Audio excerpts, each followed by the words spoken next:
Hello, everyone, and welcome back to Kenny Conversation, brought to you by JEGS, the leader in high-performance aftermarket car parts. Remember to go to jegs.com for everything you need to fix your everyday car up or even your hot rod. Okay, deep breath, everybody. This one's special to me. We've got what I call the legendary John Bommarito. John is one of the largest dealership franchise owner, CEO of the Bommarito Automotive Group. And of course, my friend over here, race car driver, Jordan Anderson. How you guys doing? Doing great. Thanks for having us. Big week in St. Louis. Got a lot to celebrate. Good to see you. We really do. Yeah, good to see you, Kenny. We're just living the dream in the auto world, baby. Let's start like this. Jordan, you've been to my race shop a couple years in a row. But let's start with John.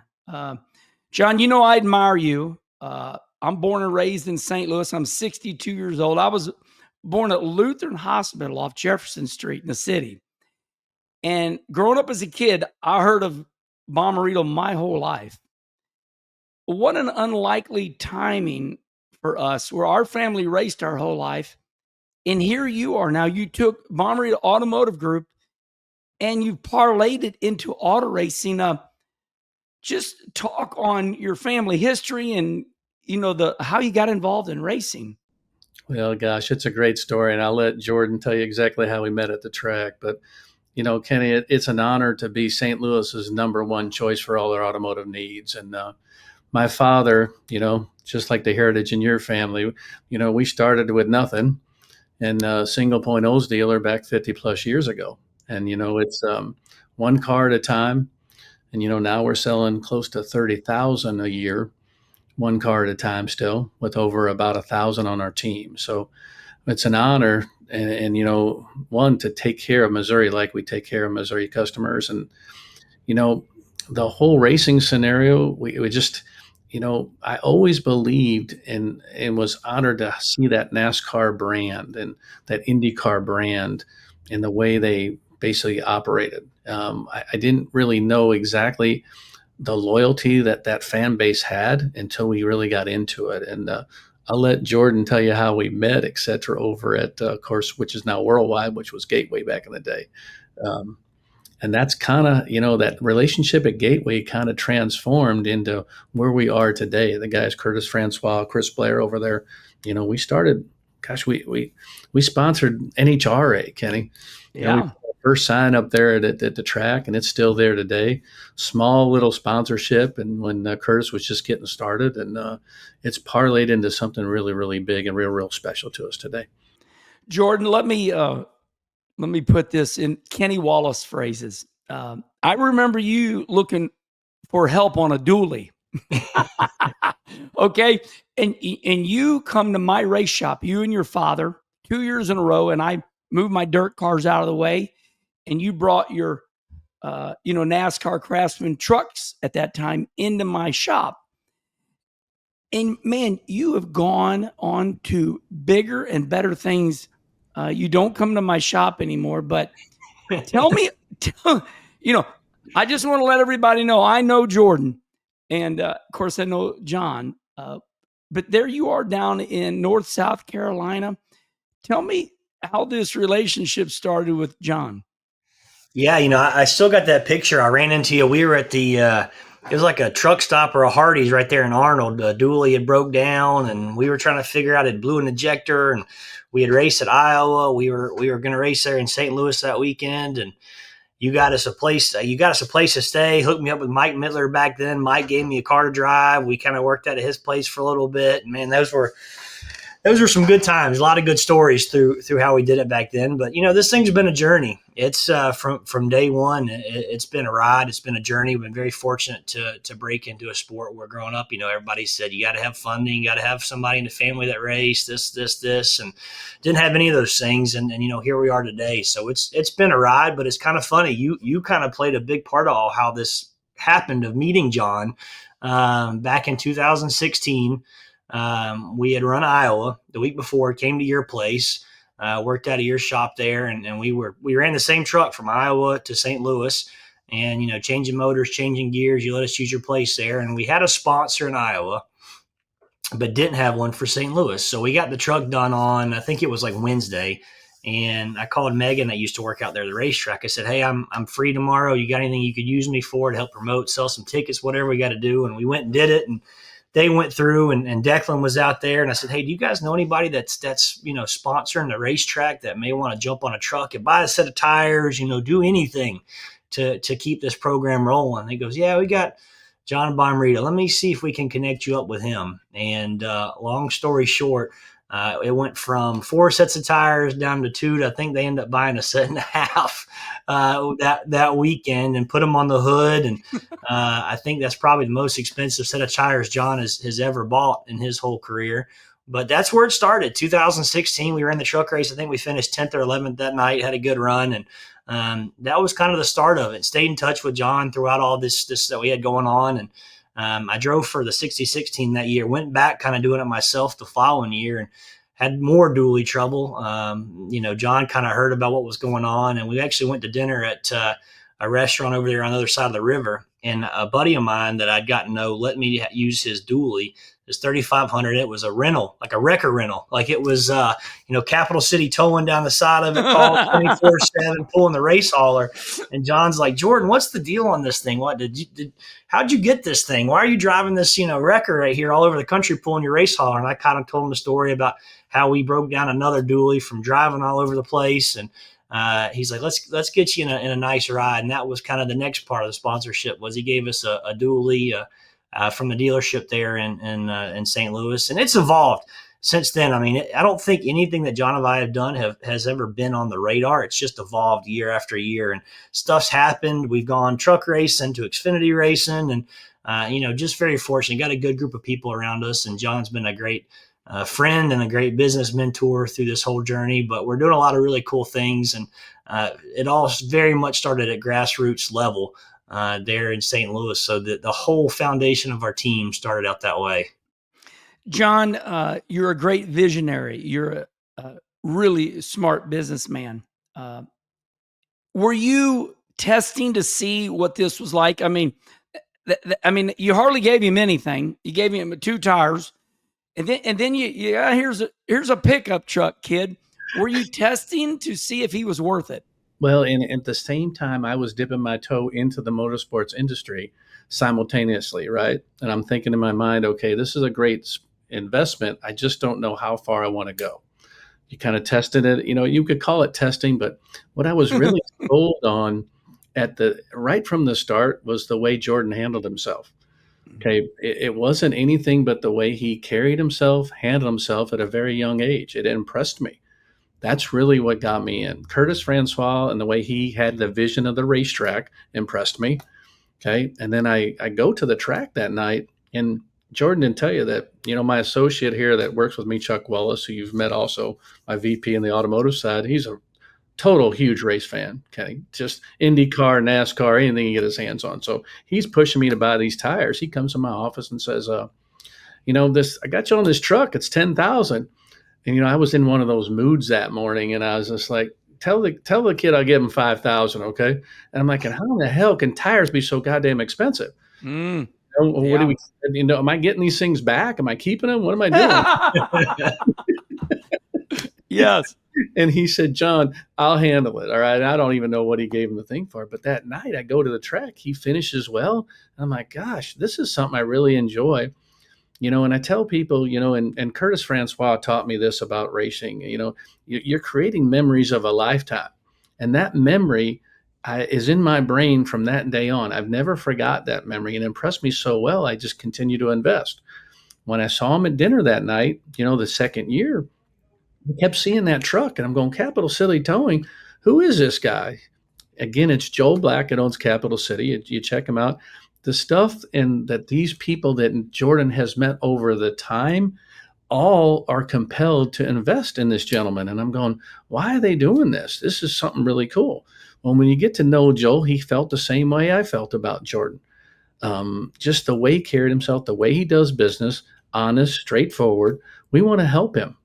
So I'm looking at this truck and I said, Jordan, how long you been driving this truck? He says, I've had about 6, 7 months. I said, Jordan, did you tell him you were going to keep this? Are you sure he knows you got this truck? And I'm thinking in the back of my mind, I mean, did he just take this truck and disappear or what happened?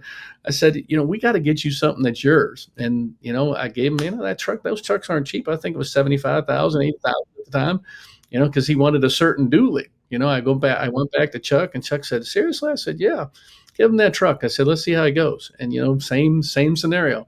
Waited a couple of years, we kept getting to know him. Cash, trucks, whatever he needed, I was at his beck and call. And, eventually, mentoring him across the business landscape was very easy because he listened and basically did as I told him, to get that business side of the relationship. He always could drive. I knew he could drive. He could handle people perfectly. Now I just got to teach him the business aspects to be fiscally responsible to run a race team. And what you see today is a lot of time and hours between the two of us to build something really, really special that we have today. And we dreamed about it. We just didn't know how soon we'd be here. And we're proud, very proud today. And yes, I want to let all the listeners know that I have a Ford F450 that I bought at Bommarito Ford up by the airport. Then last year, I just bought my wife a brand new Suburban, and I buy everything from Bommarito down here in South County. And and even Charlie Marlowe says, tell John that, let me see, Charlie got a truck, a car, a Jeep. So we love you, John, because you love racing. So I just want you to know the racing works. All the racers in St. Louis buy everything because you love racing. Thank you. Herm, I want to let everybody know that's listening too. We really, really appreciate it. It means the world to me. And if you're ever having a problem, just reach out to me because I'll make sure it happens. Any kind of vehicle that you need, anything you need, service or parts wise, we got it handled.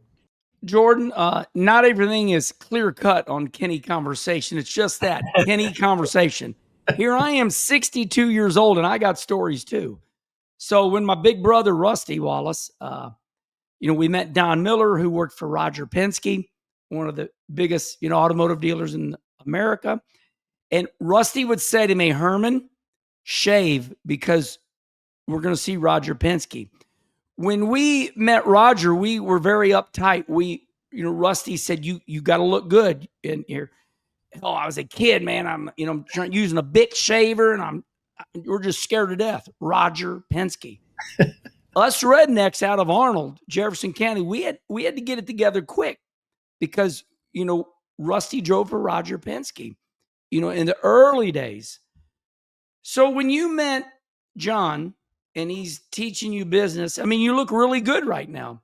And there's a lot to talk about. You're there right now. And we're going to talk about your good run at Portland with your teams. But let's just stay right here. Did you clean your act up when you met John, or did you just stay normal? I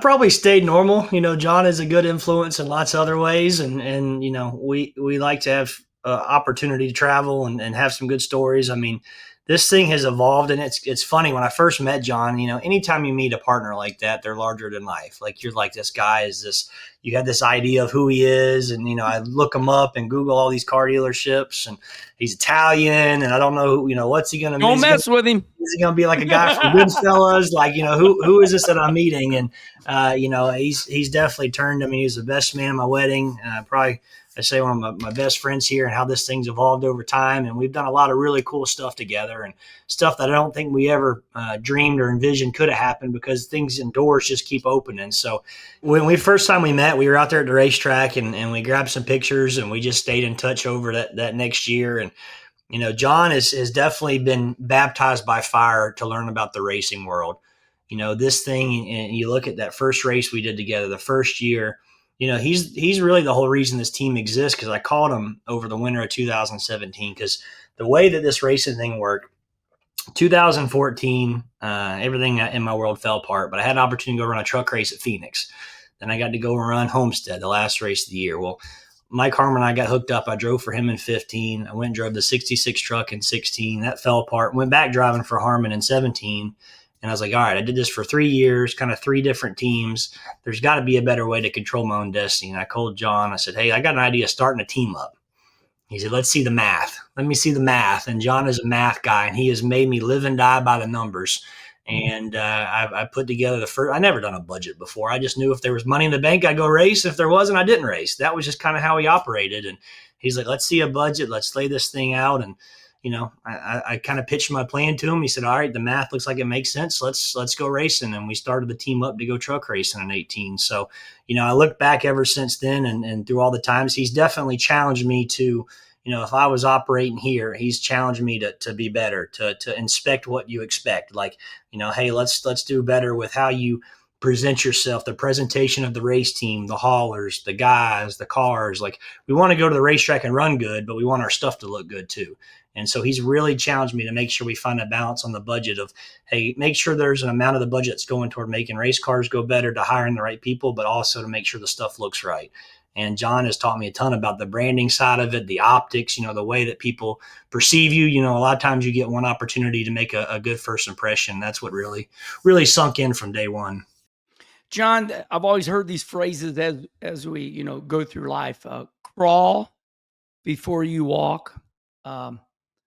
Hope for the best, prepare for the worst.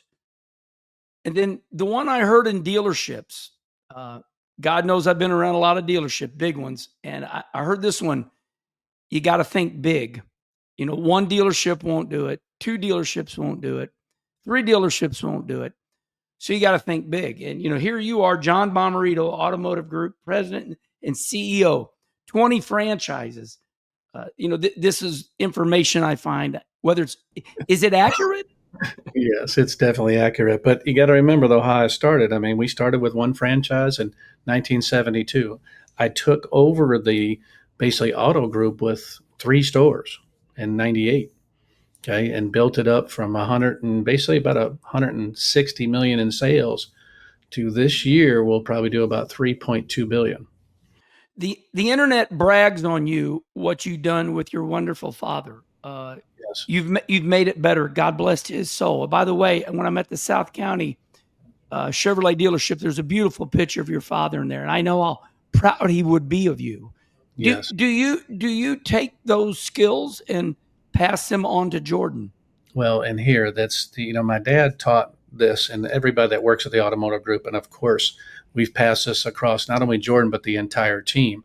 And his culture was real simple: treat people as you want to be treated in the same situation. And the other thing he always told us is the best thing you can do for people is give them a job. Don't give them money, Kenny. Okay. Yeah, true. They're going to ask you for money when they're down and out. But what's the best thing you can really do for them? He said, John, just remember that defines that person.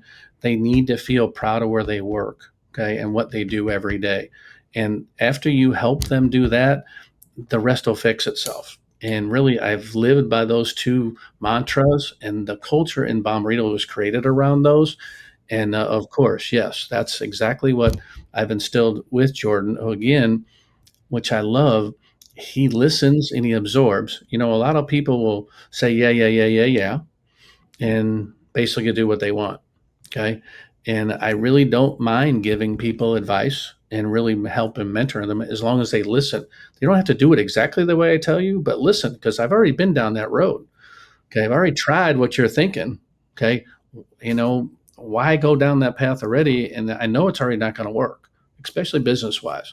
My business acumen has been trial by fire, but when you have 1,000 on your team, you know which way to direct certain individuals. And that's what I really admire about Jordan. I mean, we've built this team from a small truck team, what I call one truck franchise, okay, to now look, 3 Xfinity teams, 2 full-time teams, an all-star team. And, now we're really starting to compete. And that's really key. And that's really, really key. Yeah. I really like to dig deep into this because we will use this awesome conversation for the kids that go, how do I get a sponsorship? I said, well, first of all, just don't go up and ask for money. Create a relationship, tell them how you can help sell cars. So this really is a great conversation. I'll tell the kids, for the dads giving me money. I'm like, nah, I'm giving you money because you'll come back for more. We got to create a relationship, a friendship. Okay, Jordan. So here, I'm kind of going back and forth. We've laid the groundwork. Jordan Anderson, NASCAR Xfinity Series driver and co-team owner of Jordan Anderson Racing Bommarito Autosports, better known as JARBA, JARBA. So we laid this groundwork.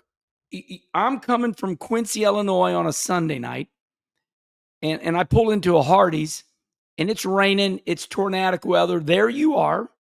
I see you on a Sunday night. I'm running a little quarter-mile dirt track, and now here you are. So now let's do like a movie. We laid the groundwork. Let's go way forward. You and this incredible businessman created this team, and we're going to get to all the success here. Now you're hooked up. Is this the reason? Is this relationship the reason you are successful now?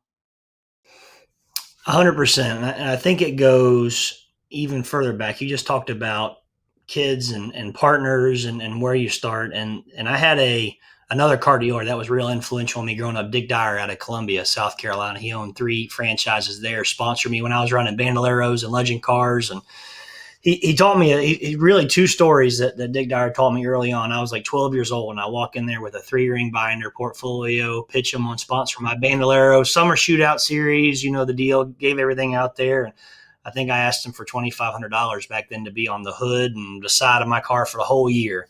And walked out of his dealership and almost was out the front door. And his office was up top looking over the showroom. And he calls me back up there, and I'm 12 years old. I'm like, oh, did I do something wrong? He's like, come back up here. And then he sits me down. He goes, here you go. And he takes this check, slides it across, and gives it to me. It was for $5,000.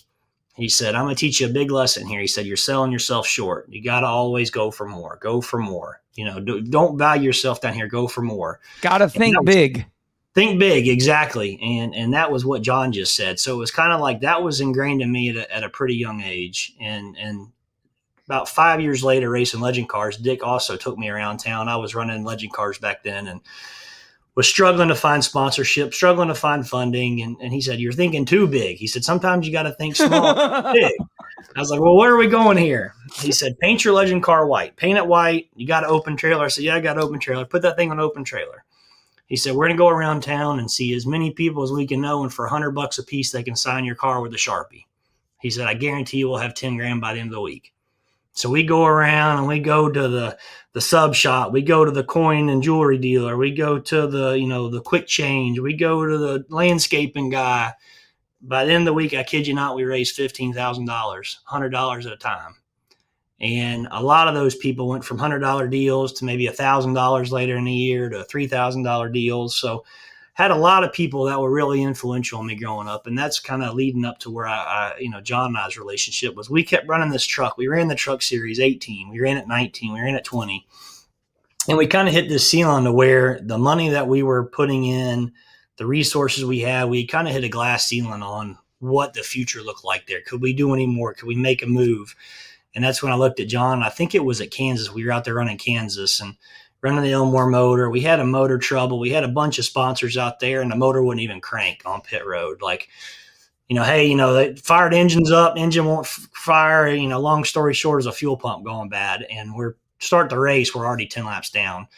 And John, I'm sure, is up there thinking, what are we doing here? We're sitting here trying to pitch these sponsors to invest more, and we can't even take the green flag. So we got to figure out something different here. And that's when we said, let's go Xfinity racing. So we laid out this long, dramatic plan, lots of details. We had 10 different budget variations. The math looked good. Everything looked good. We got 5 cars from RCR. We're going to do the ECR engine deal. We had Shane Martin from Chevrolet supporting us. I was going to run for Rookie of the Year 2021. We go down there. We're going to run the trucks part-time still and do the Xfinity stuff in 21. We go down there, finish second at Daytona for the second year in a row. Cloud 9, everything's good. I'm, give a Kenny Wallace interview post-race. I'm all fired up, all excited. We show up for qualifying next day, and qualifying rains out. Mm-hmm.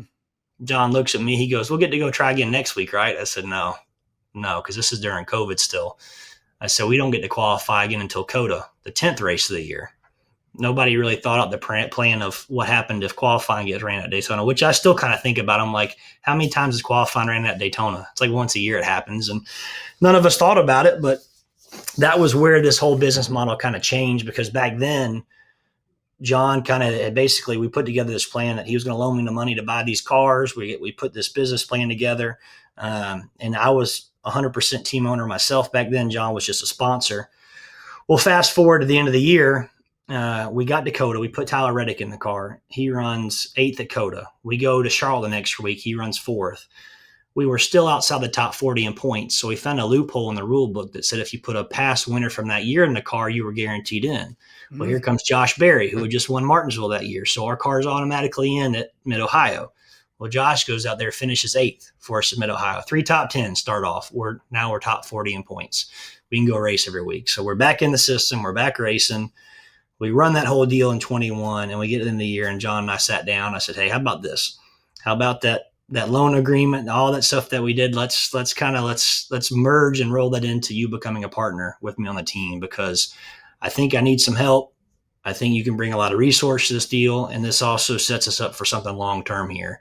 Because at that point, we were starting to have conversations about 22 and Myatt Snyder coming to drive for us and start that program up. So it was a turning point, because I think it went from me saying, hey, Jordan Anderson, the race car driver, that career, to, hey, this thing is going to be bigger than I think anything that I ever dreamed about. And that's kind of where things kind of can turn. And John can kind of tell you his story, because I think you were sitting at the Shark Lounge, not Shark Lounge, but one of those places down there. That was good. Asking me, hey, how is this thing going to work out for us to go racing next week? Are we really out of it? And it's been a ride ever since. Okay, I want to ask you a question, John. That was funny. It wasn't funny at the time, though, Kenny. No, he said the Shark Lounge. That's the funny part. Oh, it was the Shark Lounge with a lot of partners, and my hauler rolled out of town. He didn't qualify. Oh. So, I mean this with all due respect, okay, John, when I say this. Sometimes I help local kids around here. There's this kid named Ryan Hamilton. He went with me for a year and just helped me and studied with me. But he was free help. I paid for his food and everything. And now the kid has arrived. And there's that old saying where the student is now becoming the teacher. With all respect, does Jordan now talk to you on a level playing field? Do you sometimes come back around a week later and go, hey, Jordan, that was a good idea? Or are you still the teacher? You're exactly right on how it comes around. And the key to that, and I tell this to everybody, you're never too old to learn, right? Okay, I learned something more every day about this sport, that there is no way that I would have learned it without Jordan mentoring me through it, because he has to build that comfort level with me to get me to continue to invest at certain levels. As you know, you cannot do this alone. You need key partners, right? So Jordan will teach me about, like, just go back to that scenario where we didn't qualify. Now think about that. Would I have known how to navigate that going forward as a new team owner? No way. No way. What he pulled off, because again, I was over at, I forget the name of the place, Bahama Breeze or something, right across from the track. Okay. And I mean, I'm on the phone, and, back up a little bit. I had a good relationship from when we got into the Xfinity Series together. I had built a nice relationship with Richard Childers and his whole firm and team of people, Tori Galita, Danny Lawrence, all of them. We get to know all of them, and they're helping us through mentoring going to Xfinity racing, right?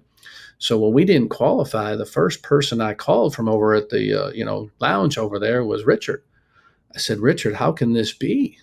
Okay. We've got all these resources, millions of dollars on the line here. I'm over here with all my partners. I'm out on the parking lot. Okay. Jordan's still in the shop telling me I can't qualify for 8 or 9 races. And I'm calling Richard trying to figure out, there's got to be a way to fix this. Yeah. So again, Richard was polite, mentored me through a call to Steve Phelps. Okay. And connected me right away with, again, he was the president of NASCAR that time. I'd never met Steve. Okay. And I get on the phone with Steve right away. Again, he embraced me. gave me the rules, told me, hey, look, we hadn't thought about this. We'll try to see if we can figure something out. But John, the rules are the rules. But I'd be glad to look at it. And sure enough, although we couldn't change it, the way he handled that and the way Richard handled himself, I'm like, these are class act people. I love doing business here. This is comforting for me. Okay, although I can't. There's no way we can break this rule. They hadn't thought about it, but I love the way these people operate. Went back to Jordan and said, Jordan, look, I've tried. And Jordan came up with that plan. Hey, let's put this driver in. Let's do that. And I'm like, you know what, Jordan? That goddamn, that's a great idea. Okay, we need to earn these points again. So to answer your question, yes. I mean, today, we were on the phone already 7:00 this morning planning out the weekend stuff. Okay, I'm handling partner stuff, and he's handling performance. We want to get that team competitive, performing. I mean, he runs the team day to day. I have I have some key employees that work on the auto side with me that help the partnership relationships to make sure that every partner that gets and teams up with Jordan Anderson Bommarito Autosport, they see that investment is growing, not only on that side, but growing their business. And we've created a playbook, Kenny, that, we've kind of mentored and developed over the years that ensures that when somebody invests in Jordan Anderson Bommarito Autosport, that they grow their business. Because my business acumen is really good. As soon as I understand what they're trying to do across the U.S. or in certain regions, I can figure out how to grow their business. Whether I've sold, once you sell cars, Kenny, I can sell anything. No offense. I mean, put me up against anybody and I'll sell your product. I just need to learn a little bit more about your business and what you're trying to do. And once I zero in on that, I team it up with our people internally and it works. This is a breathtaking story because, I raced my whole life and God knows I've missed some cup races and some Xfinity races. And Jordan, when you miss a race, so we're competitors. Father John, when he married Kim and myself, we went to pre-Cana class. Okay. And Father John looked at me and he says, now, young man, what are you going to do for a living? I said, I'm going to be a race car driver. Father John said, oh my, be careful, young man. Competition will kill you. Because us men, we're gladiators. We're going to win it all. When I missed those races, I was demoralized. I felt not worthy, like I didn't belong. I am thoroughly impressed with you, Jordan. And this leads to my question now that I laid that all out. You are a good race car driver, but yet you're a car owner. You race, you don't race. Where does this balance? Tell me about this balance. We've seen Richard Childress quit driving, and we've seen Roger Penske quit driving. The greats have quit driving and handed over the reins. Tell me about this mix bag of nuts here that I see. Like, you're a good driver, but now you don't drive. But yeah, I'm going to drive.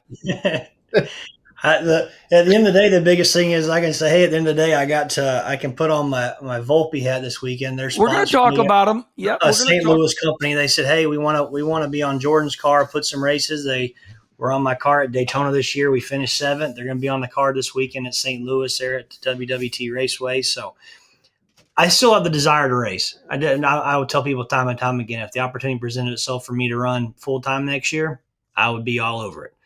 But there's this opportunity of we've created this team that's hungry. It takes dollars to feed it. You got to make sure these employees get paid. You got to make sure insurance gets paid. The rent's due every month. All this stuff comes in and goes, and those weigh those decisions there. So I think that's where, and just like yourself, you'll probably run that dirt car. You're going to be like Red Farmer here. You'll be in your 70s and 80s still running that dirt car. I'm trying to quit, but I keep winning because I look good. I eat good. I'm going to go down to Volpe Foods, and I got it all right here.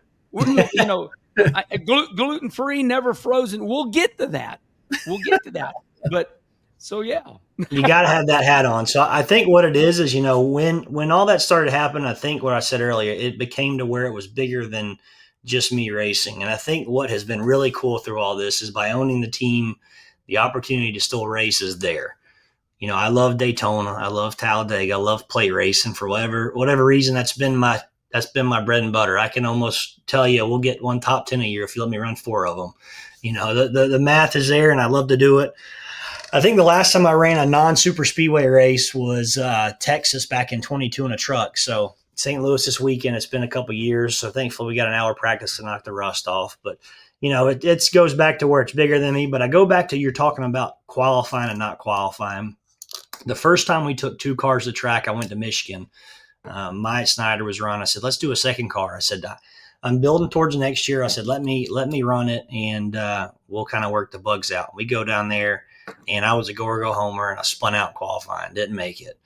And if nobody's ever done that, that's probably, like you said, that's one of the most worst feelings as a race car driver is not making a race. It's one thing to not make a race at Daytona or Talladega. You're hammered down. You've done all you could do.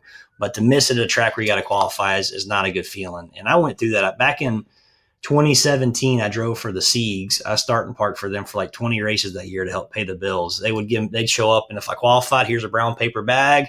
Thanks for your services. Go run 10 laps and park it up. So the stress is very real to do that. So this sport is one of the things that it gets so crazy to where you never really get comfortable. And I had this conversation with my wife the other day. I said, as a race team, I struggle with this where it's I'm never happy. I'm never content. I think content's a better word, where I'm always trying to get better.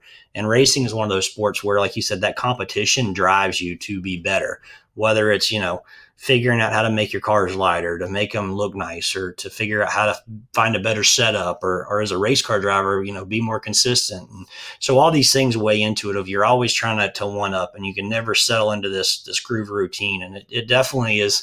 There's days where it gets really stressful. There's a lot on your shoulders. And then I call John. He goes, well, I got, of the 1,000 employees, I got this against me, this against me, this. I'm like, all right, that's not that bad. It'll be all right. So it's good to have that, I call it the balance, the ebb and flow there. But, this sport is so unique, so crazy, the stuff that we go through and the behind the scenes stuff. If you kind of pull the curtain back, all the dynamics and stuff that goes into it, it's fun. And I think that's one thing, being the driver, like I said, if I'm healthy and I'm able to, I'll get behind the wheel of one of our race cars and go run Daytona, Talladega till I'm James Hilton style age. I do it as long as I could. And I just love it that much. But I think it still keeps me in touch with the competition side. When Jeb comes in my office and shuts the door, he says, man, I got to talk to you about my gas pedal. We got to work on this. I got to do this throw. And it just kind of keeps me still in touch to, when I wear that owner hat at the racetrack, I can empathize with those guys. I know what they're saying. I can still understand and relate to them. So I think that, when those guys come in, you got a guy that's as intense as Jeb. I'm like, all right, man, I really do see where you're coming from, and I'm not frustrated with you. I can relate to you. So I think it's good to have all that stuff. And, I still love and enjoy the sport and the opportunity to get behind a wheel. And, it's just very fun, very blessed. I mean, this is something that as a kid, I dreamed about doing. Spent a lot of hours on PlayStation growing up. Like, one day, man, I want to be that guy. Probably drove that Square D car on NASCAR 98 a bunch of times, and I was a Jeff Gordon fan and all these other guys, and, stuff that I just only dreamed about. And now to have that opportunity to be a part of the sport is pretty cool. John, when I was running, it was the Busch Series, the Nationwide Series, the Xfinity Series. Now it's going to go to O'Reilly Auto Parts next year. What a great new sponsor coming in to, what is now the Xfinity Series. Next year is going to be O'Reilly. But years ago, Ed Renzi, who was the president and CEO, he ran McDonald's, Yes. We can find Ed on, Fox Business every once in a while. Ed's the one that gave me this ring light, dear friend of mine. And you just made me think about something, Jordan. I was complaining to Ed, one of the great businessmen of our time. I mean, president of McDonald's, right? Hamburgers. Absolutely. Runs it all. Well, I was complaining to him, and he put his hand on my shoulder, and he didn't want to hear any of it. He said that you don't understand problems. I mean, is Jordan right? In business, how do you calm that down to where it doesn't overwhelm you, issues and problems? Well, and you got to think about this. Growing up, I had my dad I could go to, right? Yeah. I called it great, solid, free advice. And, you had 2 choices, either take it or don't take it. And whenever I didn't take it, it was usually a problem. Okay. Yeah. Okay. So I've learned from him. And, I offer the same advice to Jordan, so he has that free call to make, right? It's unfiltered, that's straight reality. And then, that's comforting when you have that person to call. And it has to do with racing too. When I have I see something going on at the track, I'll wait till we get back and say, Jordan, why did you do this here and here and there? And then he'll do the same for me. And there's nothing more valuable than that. Somebody you trust and can go to when you're, having a day. And, for Jordan, yeah, he'll call me and I say, Jordan, trust me on this. That problem will happen over and over again. Handle it and watch what happens. So your level of tolerance as you grow older, and this, gets higher. I love this. This is so true. And your voice, John, is very soothing, by the way. Yes. Your level of tolerance grows. And I said, Jordan, just be patient. Trust me. The same things are going to happen that are happening today are going to happen over and over again. What you're going to get better at is how you handle it and how quick you handle it, because you already know the answer when somebody gets in front of you. And mostly it's an employee or it's somebody that works directly with you, and you're trying to figure out how to make the team better and get them to play in partnership with the rest of the teammates.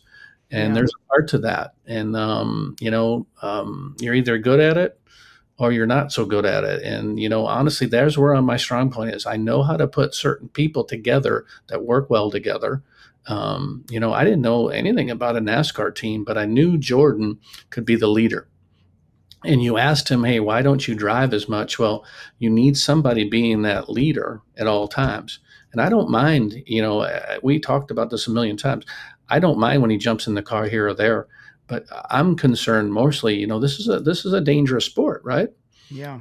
So crazy stuff can happen. And I always tell Jordan, I don't want your job day to day. I got another job, Jordan. Okay. Yeah. So, and my people count on me on the auto side. So, please be careful. Pick those races that, you definitely want to ride to stay involved, because he's right. I want him to stay, as I call it, finger on your pulse, on the pulse, right? I want his finger right on the pulse. And I want everybody around him to realize that, Jordan has the answers and he's the guy I go to. And I think we're real close to up to 40 people in the shop right now, almost 30,000 square foot.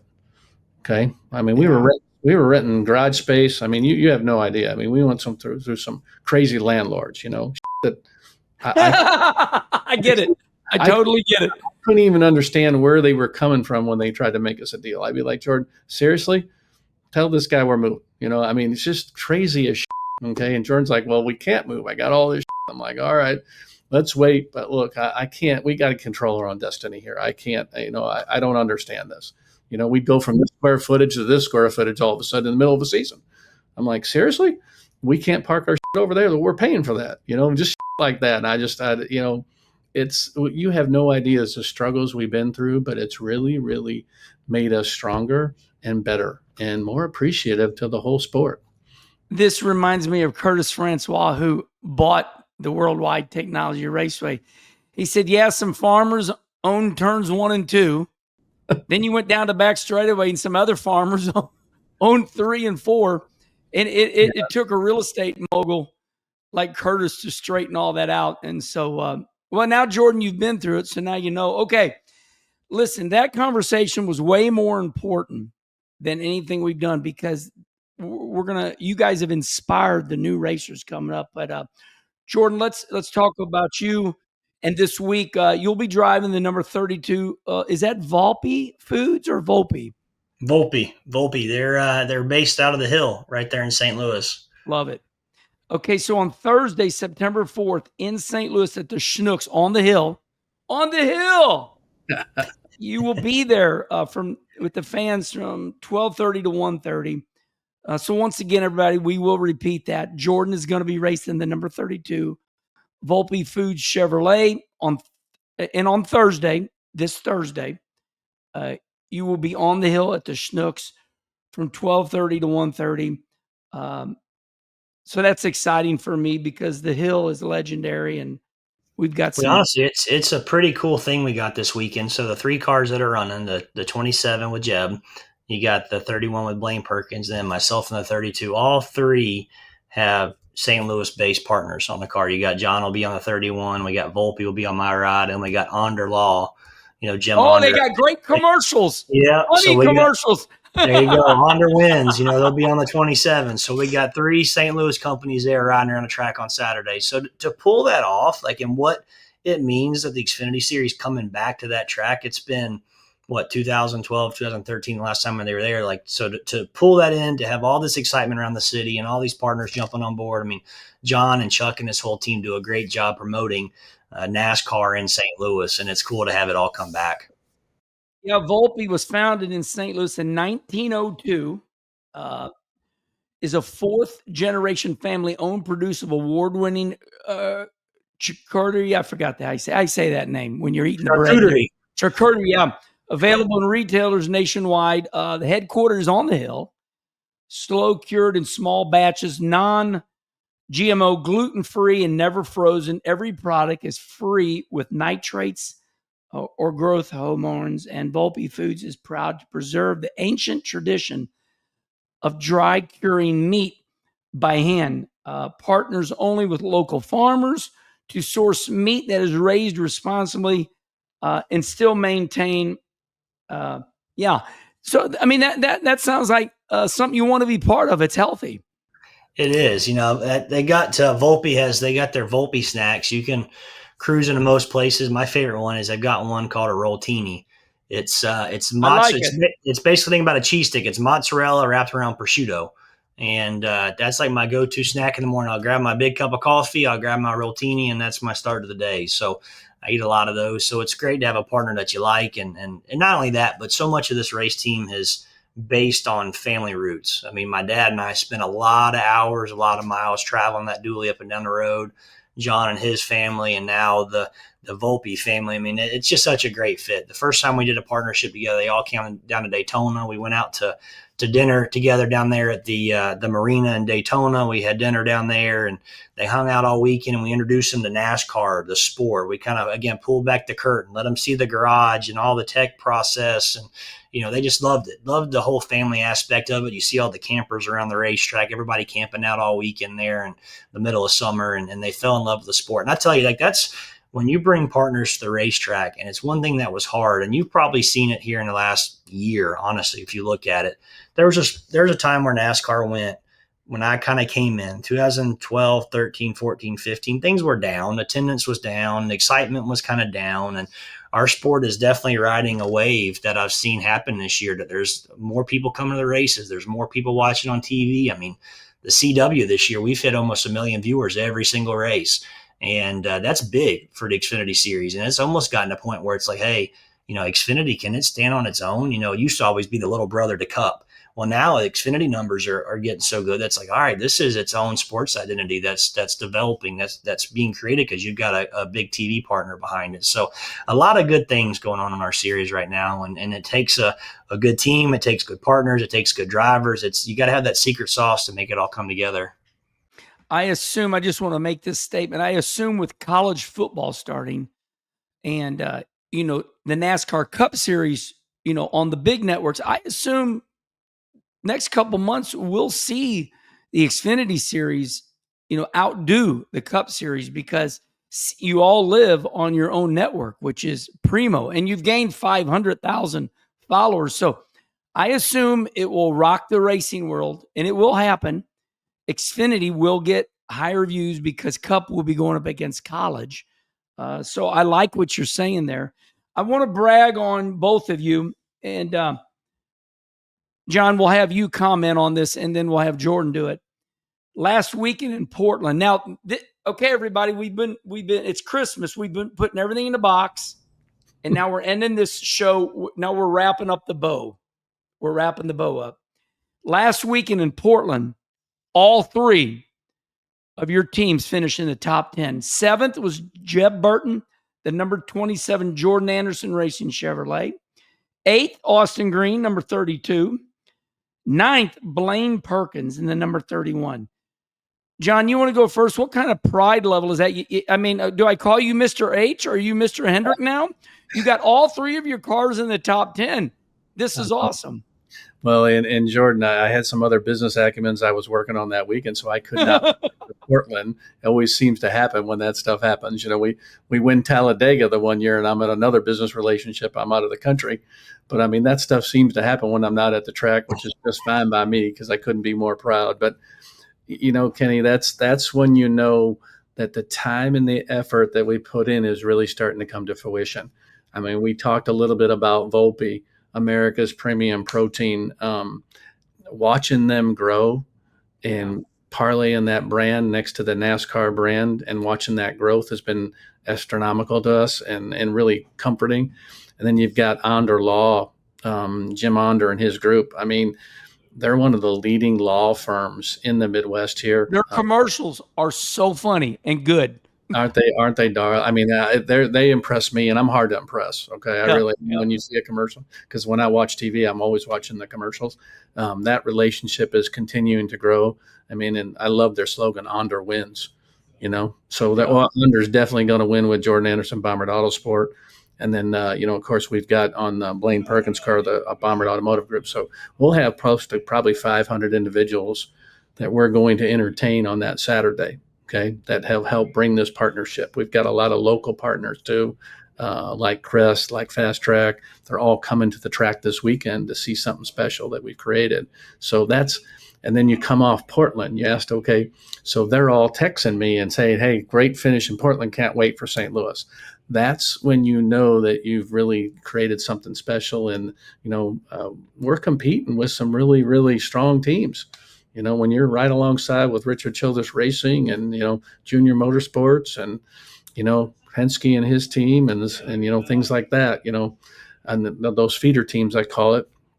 And then,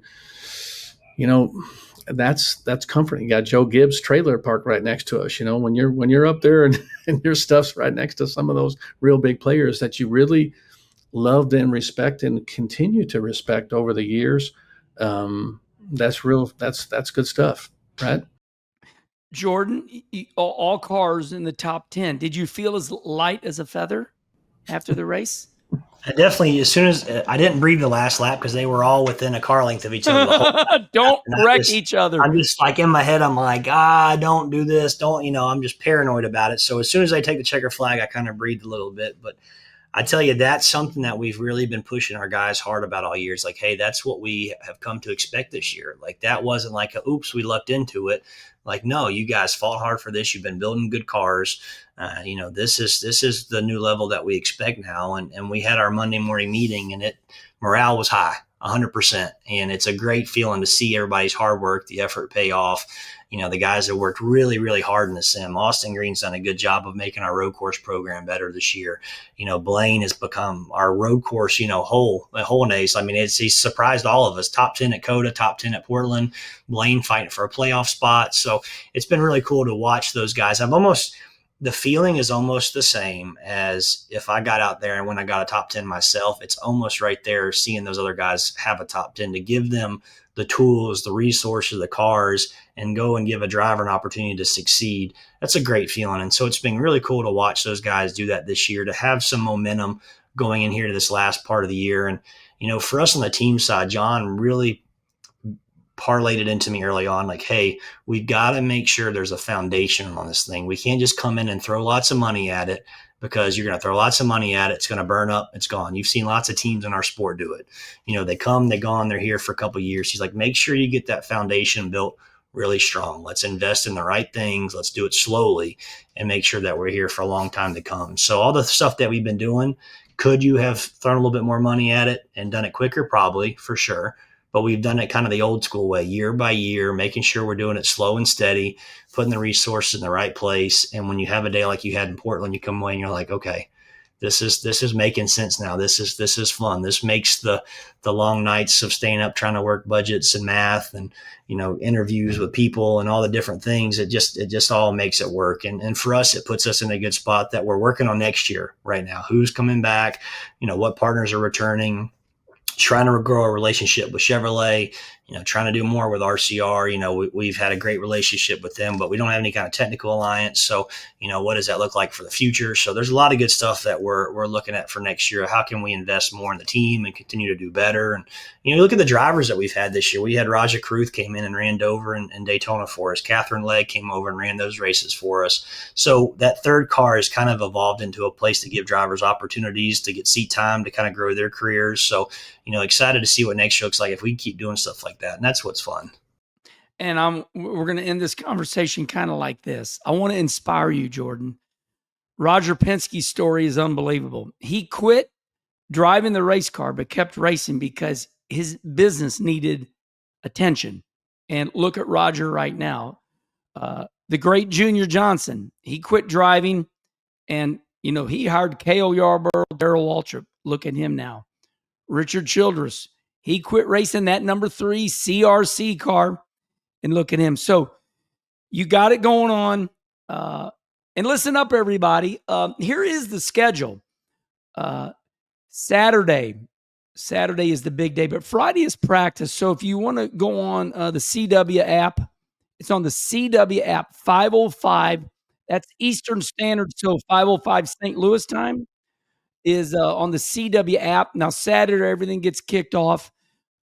We got Jordan's race. The Xfinity race is 6:30 local, 7:30 Eastern time. And then, of course, Sunday's the big cup race. That'll be 2 o'clock local, 3 Eastern Standard Time. It's the New Way 200. They just called me. The regional rep is 3 miles from me. He said, Kenny Wallace. I said, yes, Mr. New Way. He said, Christopher Bell cannot make this appearance. Will you come make the appearance? I said, you got it. So our show, Kenny Wallace Live, kicks off at 10 o'clock Sunday morning. Gentlemen, John, you go first. Do good, my friend.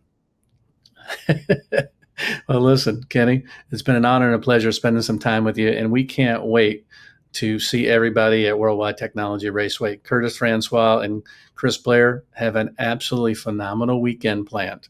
Okay, there's not only great racing, there's a lot of great music planned and a lot of great events around the whole weekend. If you haven't been to the racetrack, okay, I invite you to take some time and make it out this weekend because you will create memories of a lifetime. And of course, you're going to see the 27, the 31, and the 32 running right up front with some of the greatest companies that I've seen in the world that are St. Louis based. So again, it's an honor and pleasure to spend some time with you. And we look forward to seeing everybody this weekend at Worldwide Technology Raceway. Jordan, you got anything last thing to say, buddy? Yeah, man. No, I appreciate the time. I could probably sit here with you for many, many more hours sharing all the stories of racing over the years. But, I tell you one thing, and I shared this story with somebody the other day. I said, if anything, I hope the journey of our race team inspires, like you just told me, inspires the next generation of race car drivers and future team owners out there, because it is a challenging sport. But if you work at it hard enough, you stay persistent, and you're a little hard-headed in there, and you got some faith, you can achieve a lot of amazing things. And I look back on this journey that we've done and where we've been and all the obstacles we fought through and all the crazy things that at the time looked really, really bad. They were just doors opening for a different direction. So been a very fun ride, very fortunate, very blessed. And I'm excited. If the last 5 years are any indication of what the next 5 years might look like, we got a lot of exciting, fun times to come. And, you talked about all those teams there. You mentioned Junior Johnson, my hauler driver for this weekend is none other than the Henry Benfield from the Junior Johnson race. Yep. So you will see Henry this weekend. And I've made it my mark. We were talking about him the other day. Hopefully one of these days we'll get him on a show and he can share some stories because he's got a lot of them. I already shared some of his stories. All right, everybody, listen up. If you want to see Mr. John Bommarito and Jordan Anderson's beautiful face, we're right here on the Kenny Wallace YouTube show. If you want to listen to this great conversation, how they've made it, their struggles, you can do that on Dirty Mo Media. Until the next Kenny conversation, we'll see y'all next time. Goodbye, everybody.